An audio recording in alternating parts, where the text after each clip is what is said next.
Bu dünyanın yaşıtı var, ağlı var. Akıl çatmaz, sina müsre yaratır. Dağ ortağa giyince hanım olur, gör giyin oğlu beyik dağda deretir. Kimse aşka düşür, yanar kul olur. Yine bir ön nefsine kul olur. Yakşılardan kitap bilen at kalır. Keçip varlığın baştan baktı aratır. Dağına kişi akıl satçıyandır deyani, çiğnene mer bahilekse bir deyani, bununla mertleri öz oklar gırdabı, namartlam gelmiş düz kenaradır. Orrum sular iyil içinde bellidir, azap boyu mıdam eli piillidir,duğla kasteden kara perlidir, yaman kılan yamanlığı görüdür. Comartların mihman gelir öyünü, nәletkerden olmağın boyunu, roza kılıp soğap, kılsam daima tüm günümde yağ saçıyan sıradır.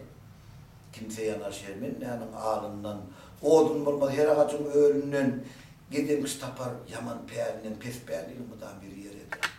Kıymet keşe bela getir parça dil, yer oğluna tolap gider kısım kul, tapanına şükreyle sabır kıl, nesip etse, ol Allah canını özü verir. Hem de Allah canını versin, Resulü özün koyup olsun.